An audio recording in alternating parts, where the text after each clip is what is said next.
So since you can't simply just stop your mind, you can't make that happen. Right. Right? Can I listen, however, can I listen to what's already quiet? Whether I have thoughts or not. Okay. Can I do that? Not a demand, like, okay, this is what I'm supposed to do now. Yeah. But can I notice that? I find when we sort of turn things into a question like that, then we're not, the ego isn't sort of struggling to make it happen. It's like investigating, which I think is important because as soon as we make something into sort of a demand, now I'm going to stop my mind. First of all, that's a thought, right? So, yeah. And you just elicit all the resistance that might be there. But if you turn it into a question, but it's that's softer. what happened for me. When I was reading that passage in the book, I actually tried it. Yeah. And all I could do was think about not thinking. Yeah, right. Which is a kind of lot of circular thinking. Yeah. Now, if you did that for, well, it might take a second, it might take a year, it might take whatever, and at some point it might dawn on you like, oh, apparently I can't just stop my thoughts whenever I want. I seem to be more the recipient of my thoughts than the creator of my thoughts. Right. By and large, right? By and large. Okay, if I start to see that, maybe something in me just starts to stop trying to make this happen. Oh, I can't do that. Mm-hmm. But there's a way of relating to that kind of limitation in a way that we're taught that when we find something we can't do, we failed, right? Like, if we hit a limitation, I failed, I didn't get it right. But we can also, spiritually, I think it's really important to relate to those kind of moments like, oh, I can't do that. What's it actually like in my body, in my experience, to realize that I can't stop my mind without trying to? What does it actually feel like? Because usually I can't unconsciously, what we have running in our program, I can't, and that's not right, and I have to be able to do it, and I failed. None of which is, I can't do it. I can't do it is just simple, like, oh, I can't stop my mind. Oh, so what's that like? Imagine feeling like your mind is a runaway train, thoughts racing faster than you can keep up, no brakes, no way to slow down. But what if there was a way to step back, to observe without being pulled under? In this journey, we'll explore what happens when you stop fighting those thoughts and instead learn to listen to them. I sit down trying to let my mind settle, but my thoughts are already racing, rising like a relentless storm. It's one of those days when everything seems heightened, the colors sharper, sounds louder, emotions bigger. My mind feels electric, filled with bursts of energy, and no matter how hard I try, I can't slow it down. I close my eyes, but the thoughts keep coming, one after another, overlapping, speeding up, tumbling over each other like they're in a race. I can feel myself getting swept up, like I'm standing on the edge of a waterfall, the pull stronger than anything I could resist. Each thought is louder than the last, each one demanding my attention, pulling me deeper. I know I need to find some quiet, to breathe, to step back, but it feels impossible. And then a question surfaces, cutting through the noise, clear and undeniable. What would happen if I stopped fighting the thoughts and simply watched them? I don't know the answer, but something about that question stops me. My mind is still racing. The thoughts still rise, but for the first time, I feel like maybe, just maybe, I don't have to fight them. But as I sit there, caught between rising thoughts and an unexpected calm, I start to wonder. If I follow this, if I let go even for a moment, where will it take me? Let's dive in and together learn on how we untangle our thoughts and start embracing silence.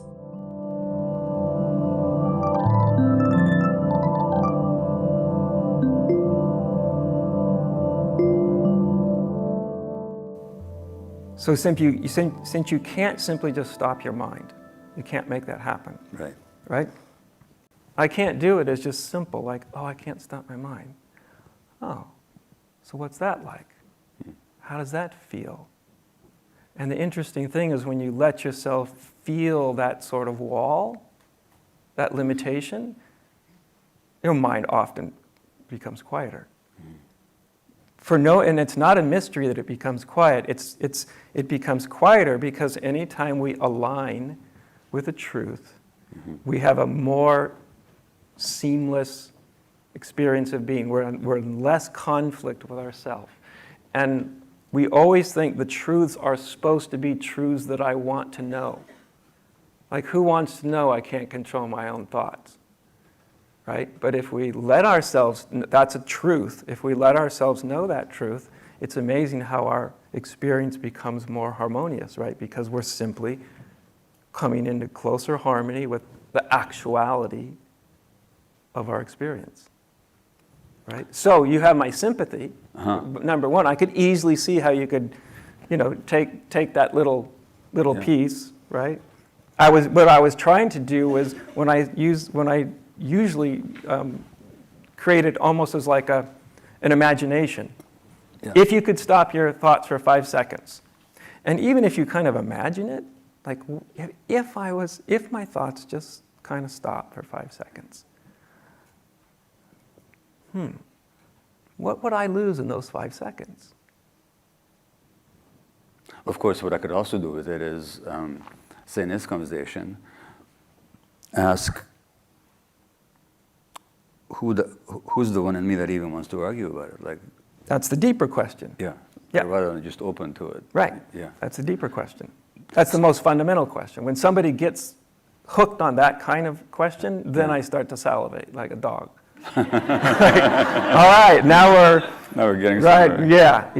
Yeah. So you talked about quiet, and I'd like to read you some. This is going to be the last question before we get into the spiritual bypass part. If I can find that quote of yours. You talk at some point about this culture making it very difficult to be silent. Silence is, you talk about the It's not a high cultural value, that's for Silence sure. is not a high cultural value in our society. And so I won't look for the exact quote because you just kind of summed it up. But no, here, I actually found it. Revelation and insight come from somewhere else, from some other, from some other space. They come from a place that we as a culture seem to have so little respect for, a place called silence. What's more neglected in our lives than silence, you say? And that reminded me of a great line from the play Joan of Arc, Saint Joan by George Bernard Shaw, where Joan is this, it's a 15th century story, of course, a true story. And Joan is this simple peasant girl who has voices come to her. Yeah. And those voices guide her to go to the Dauphin, the king-to-be of France, and demand that he assume his full role as a leader of his people. And Joan actually is able to lead the French armies to some victories against the occupying English. Yeah. So it's in this particular dialogue, Charles, who is now king, as a result of Joan's leadership, says, "Oh, your voices, your voices. Why don't the voices come to me? I'm king, not you." And Joan says, "They do come to you, but you do not hear them. You have not sat in the field in the evening listening for them." When the Angelus, which is the ring, the bell that calls some people to a particular prayer, when the Angelus rings, you cross yourself and have done with it.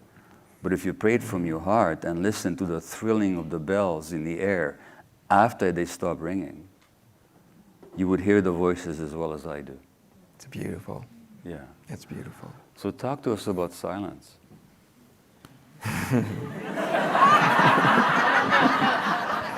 I like your sense of humor.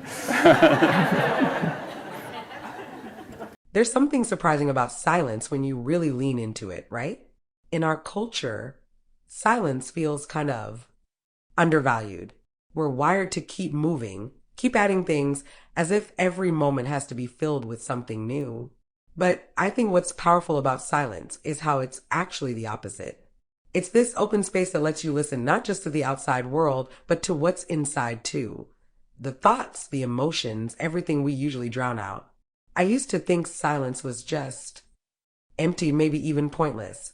But the more time I spent with it, the more I saw it as this kind of blank slate. When we stop adding noise, our minds find their own kind of stillness, and whatever needs to come up has the room to come up. Silence has this strange beauty because it's not something we create. It's just waiting under the noise for us to notice. It's always there for us, ready to offer something unexpected if we're willing to listen. I hope you are with me on this thoughts. Well, I think it's obvious that we don't value silence as a culture that much. Silence seems on the surface to be so useless. Like, it's silent, okay. As I've had a few people say to me, like, okay, it's silent, it's a big deal. What's the big thing about that? And I go, yeah, you got a point. I can understand that surface experience. But silence is, and again, silence isn't something that we need to, the more we're trying to be silent, the more we create conflict. Rather than trying to do that, as I like to say, is just listen to the quiet spaces inside. Instead of fighting with the noisy spaces. You can work on the noisy spaces in some other time or some other context, but listen to the quiet spaces inside. And the thing about silence is that it gives us access to dip underneath the sort of rational, which is often irrational, but the rational intellect, right? Where so much of the noise of happening. Silence is a sort of an access gainer. That's why almost any contemplative form of spirituality has valued silence, right? Silence isn't the only thing worth valuing spirituality, questioning and challenging our own assumptions, that's really important too. But unless there's a foundation of silence, it's so easy for it to just stay in the realm of the rational intellect, And especially nowadays when we can go on the internet and watch endless amounts of spiritual teaching, and part of that's nice, there's availability and accessibility. But there's a part of it, remember when I was young with my teacher in my 20s, and I loved reading about spirituality, and I was just sort of on fire with the whole thing, and I made a deal with myself that I could read as much as I wanted, as long as I meditated as much as I read every day. Wow. And so, because I was like, well, I can sit here and reading about silence is really exciting. Perhaps actually engaging in it is at least as useful. And so I did that. And it's no mystery that, people go for walks in the woods or just places where you're just sort of often caught off guard a little bit by the silence and the sense of presence. You walk into a place of sort of sacred architecture. It's meant to evoke a state of being. Sometimes it's awe, sometimes it's simplicity, but there's always a kind of silence that's with that. So I think silence is, and the ground of our being is in silence. That's why you don't have to create silence. We have to create the noise, like the words I'm saying. So I'm just thinking that before the Big Bang, there must have been silence. Mm-hmm. It's kind of like, silence is kind of like, like the Buddhist word that people get so confused over, like a word like emptiness, Yeah. And we think, oh, it's just like an empty box. But emptiness is, this isn't the exact sort of Buddhist translation of this, but something akin to, like, since you mentioned like Big Bang, something akin to what there might have been right before the Big Bang. Yeah. That everything came out of an infinitely small something, which is really close to saying a nothing. And that's a different kind of nothing. That's a domain of what I call pure potentiality, right? And I think in our deepest ground of being and our deepest experience of being, we experience ourselves to be a domain of pure potentiality. You know, there's nothing to it. It's like before it's become anything. And that's kind of akin also, it's a close cousin to silence, right? And so there's incredible intelligence, revelatory power. Silence isn't just the lack of sound. It seems like that at first. It seems like that at first, but it's a door opener. Okay, well, that takes me now to trauma. Yeah. Strangely enough, because I do have if there's such a thing as ADD, and there's no such thing as ADD as far as I'm concerned, it's a process. But without going into that, my mind just doesn't abide silence very well. And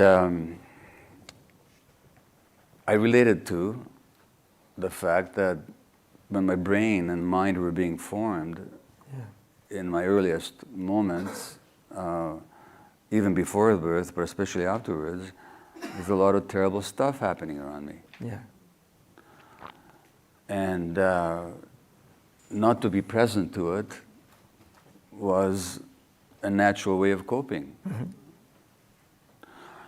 And I'm talking about trauma here. Yeah.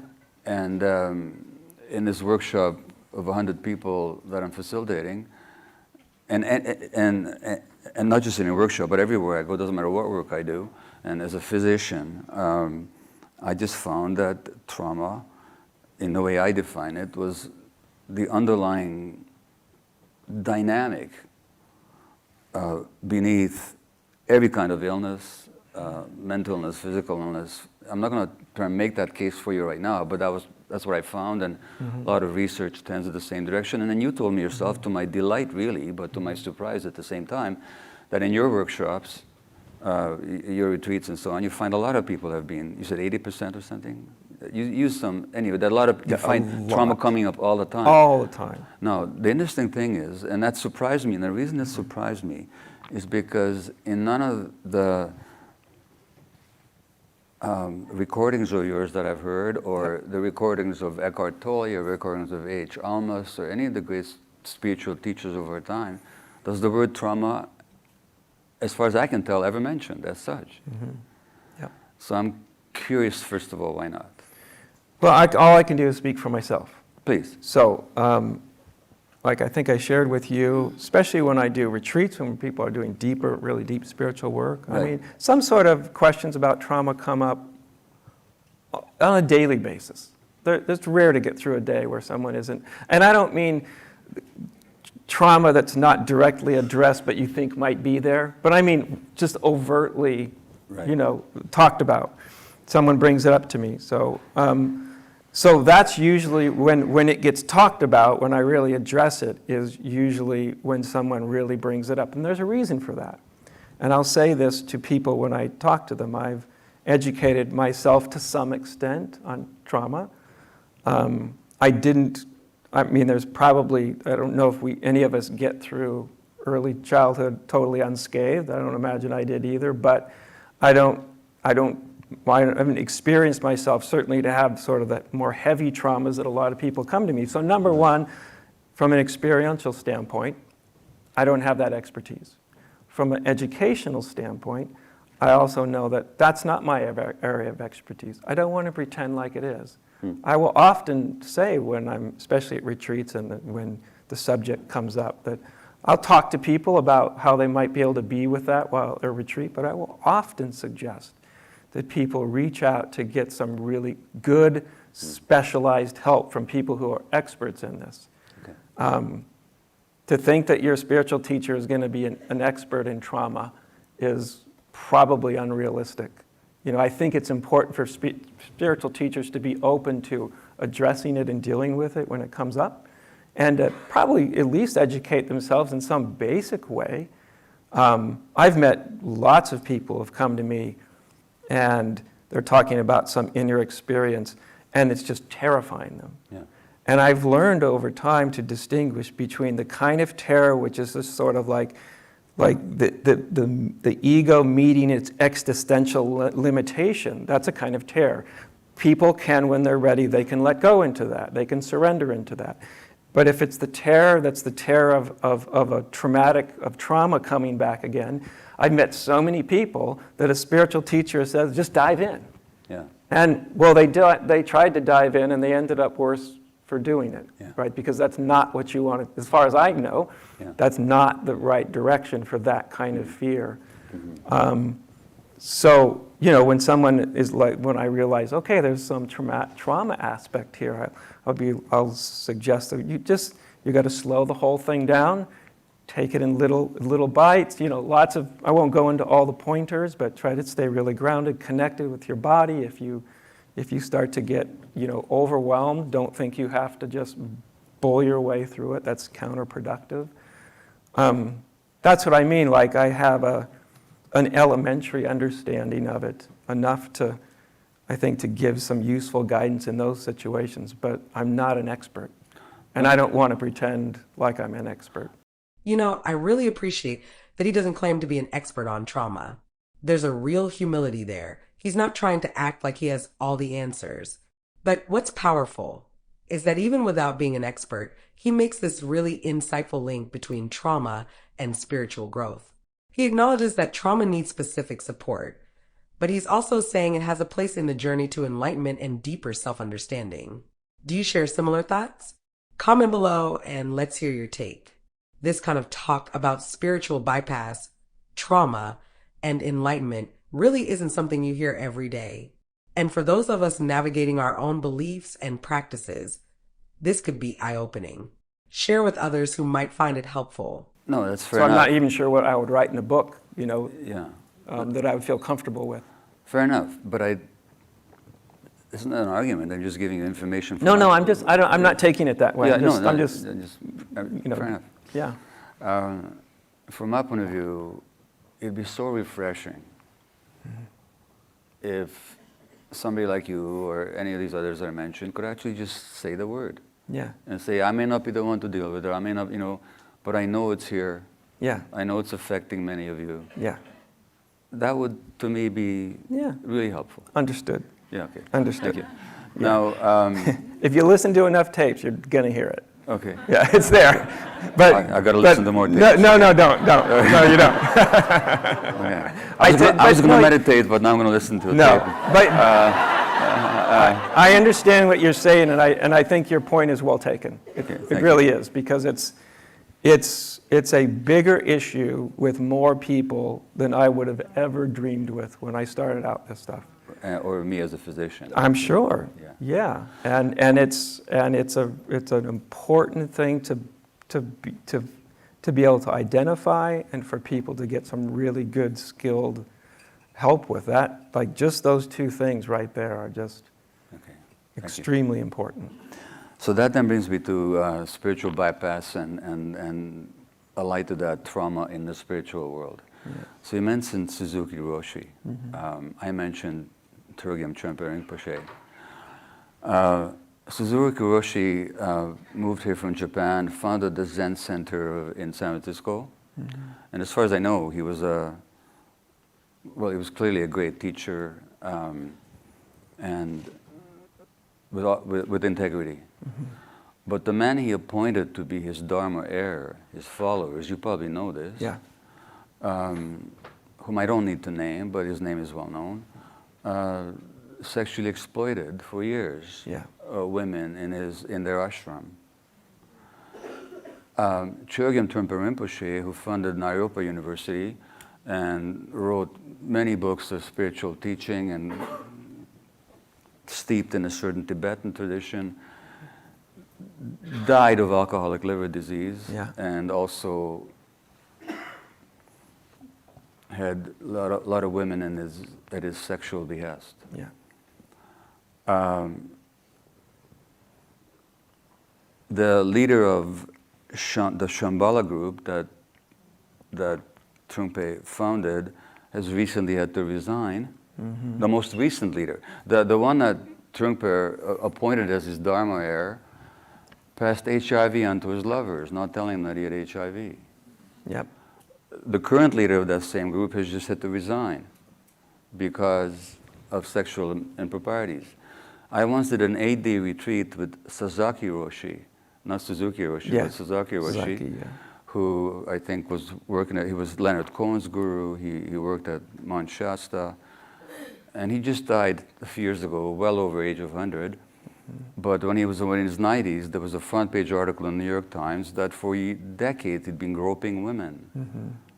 This great Zen teacher. And I participated in a retreat, and he really was a wonderful teacher. And I'm not taking anything from their power to teach. Understood. And he would grope women, and then when the women would complain,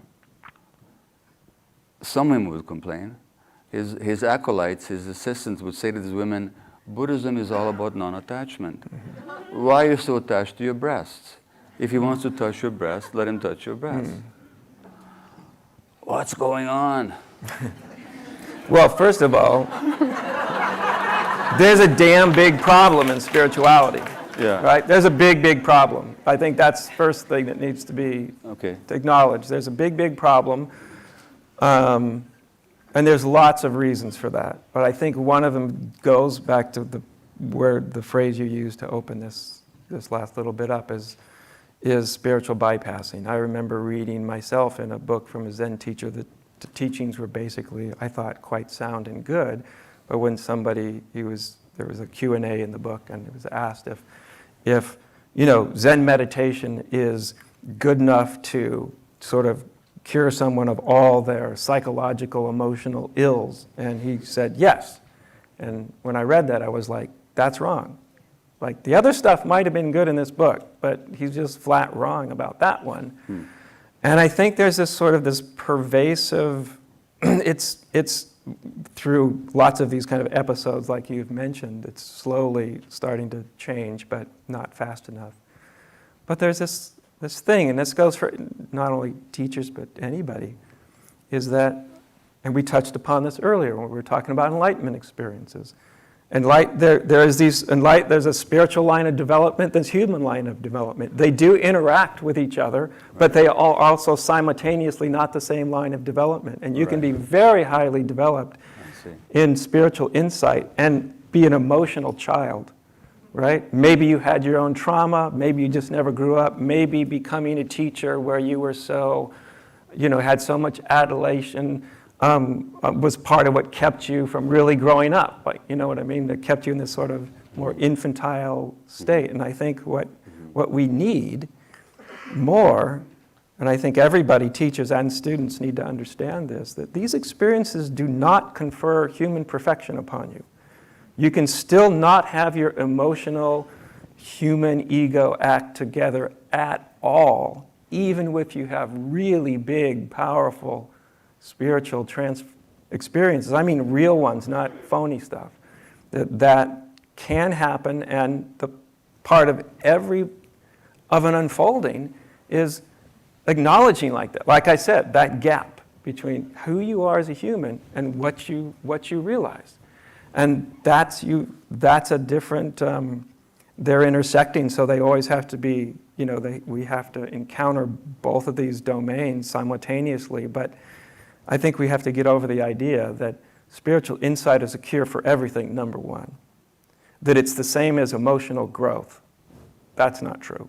It can help a lot with emotional growth. It can. It depends greatly on people, how much it sort of penetrates into the human domain.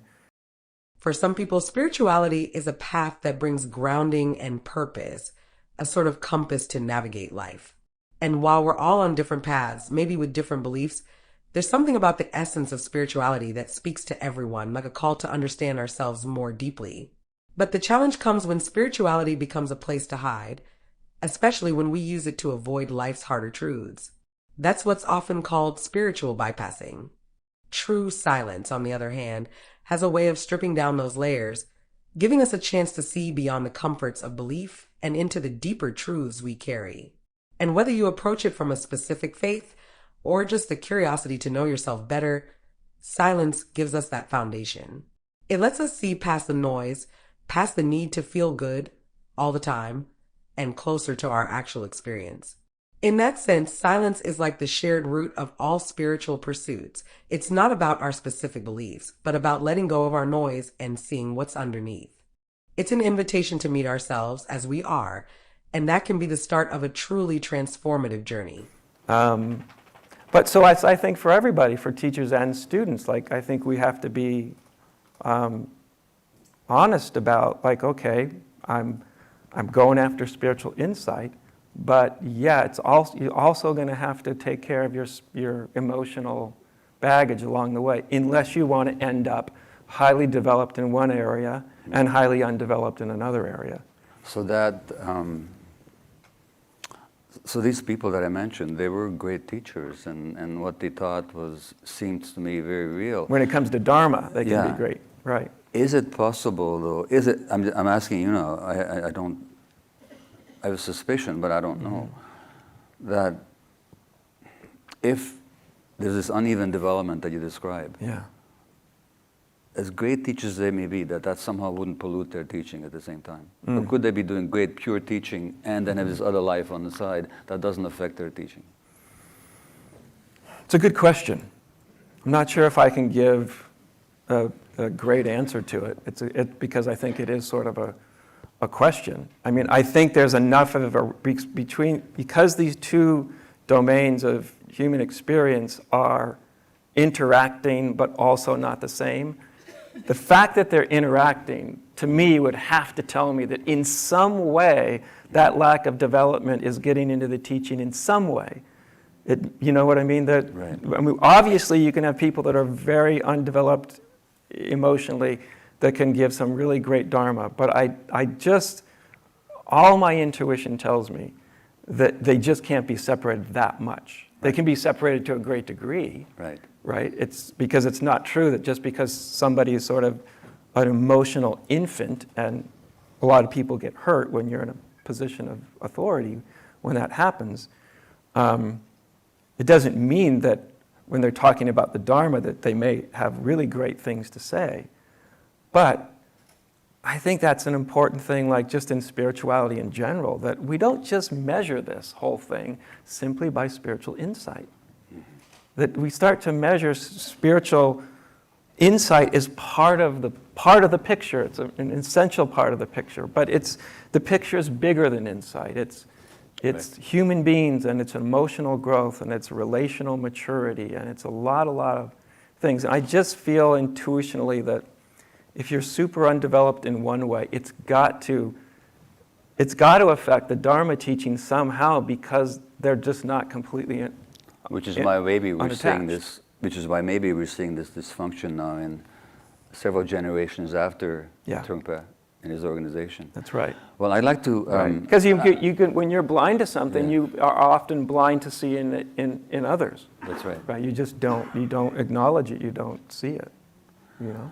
So, I mean, I'd love to, from the purely selfish point of view, I'd love to just keep talking with you forever. But I do want to give people here a chance to ask you questions. I'm just going to put one more question to you. Yeah. And it's related to this issue of spiritual bypass. And if I can get this computer working properly, then you'll hear yourself talk. and then I'm going to ask you to comment on it. So, here we are. Where are we? Here we My are. favorite thing, to hear myself talk. Yeah. You too? No, it's always like Yeah. it's always like listening to fingernails on the chalkboard to my ears. I mean, people sometimes will come up to me before a talk and say, I'm really looking forward to listening to you talk. And mine says, so do I. So here we go, if it works. All right. Why wasn't this working again? Jeez. It worked before. And Oh, maybe grace on my end has struck again. Okay, let me just try one thing here. I'm not going to keep trying forever. So All right. external headphones. Okay, let's see. Okay, let me just try it one different way, because I just really like to use this quote, and I've worked all night to prepare it. And Adya Shanti. If this was Well, you me know right what, about this so- time, I'd be so- calling my wife. Mukti, please help. So I'm lost. It's not going to work, but I'll reprise it for you as best I Okay. can. All You're right. talking about the consequences of denial. Yeah. And you're actually saying, I believe you're saying pretty much what I've been teaching all week and what I've learned over the decades as a physician, that the consequence of denial, like if you put yourself into situations when you deny yourself, for example, can be deleterious to your health Yeah. and everything else. And that denial can also happen through spiritual work, as far as I understand, because people can put themselves on a cushion and really feel peace Yeah. and serenity and joy even. But in their lives, they're denying something, Yeah. and they might even be using that spiritual work as a way of getting away from the reality of their lives. Might even, often. Yeah, okay. So I just wish you would talk a little bit about that denial and its Yeah. consequences, and then we'll open up to questions from the audience. Well, you mentioned some of the consequences, but on a smaller scale than the influence of spiritual teachers on people. I just think for all of us individually, what I found is, I think to be honest with yourself about yourself is about the most challenging thing that a human being can pull off. Right. With any consistency. Every now and then when you get pushed in a corner, okay, maybe you do it. But to just really not honest in the sense of, a lot of people mistranslate that as a sort of judgment of things. Right. But it's not judgment, it's just being honest and honest and honest. And I take that as sort of one of the central pillars of the spirituality as I teach it. Like, you have to be willing, to whatever extent you can muster, to be really, really honest with yourself. Because if you're not honest with yourself, well, how spiritually awake are you going to be able to get, number one? But in a more human sense, we don't actually get to successfully repress anything. It just comes out in a different form. Right. Like, you push it down here and it comes out over here. So the denial and the repression thing, it might, squash it in one form, but it's going to come out somewhere else. So none of us get off the hook. And I think it's kind of a ruthless kind of, not like judgmentally ruthless, but it's a difficult, fierce practice to be honest. That's what I was trying to kind of suggest when we were talking about the mind for a moment. Like, Right. sometimes just, like when I was learning to meditate, right? And I had a real trouble in the early years meditating. And it was very difficult. I did a lot of it, but it was really difficult early on. And until one day I was with my teacher and talking about my mind and meditation, and just looked at me and said, if you go to war with your mind, you'll be at war forever. And then picked up the bell and rang it, like, that's the end of the conversation, kid. And it was like perfect timing, because I walked out, and it's hard to convey to other people the effect that had when I'd put so much time, and I was so ardent and trying with everything I had, and all of a sudden I was just told, the way you're going out about it, kid, this isn't going to work, and you can do this forever and get nowhere. And I remember, like, sometimes when you're just stunned by something. And I was walking down the road after that, going back to the meditation hall, and I thought, first of all, you know what? I knew this from the very first time I ever meditated. I knew it, but I didn't let myself know it because it wasn't convenient. It wasn't convenient to know that I couldn't control my mind the way I wanted to. So I pretended not to know that. I denied it, and I went about trying to control it. And I was just told I could do that forever. And I thought, I need a totally different paradigm, completely. And that's when I began to find my own way. I had to first acknowledge what was true about my own experience, that I couldn't control it. And then I get, okay, if that's what's true, now what do I do? And that's when I found a totally different way of going about meditation. And all of a sudden, the war dropped out of it.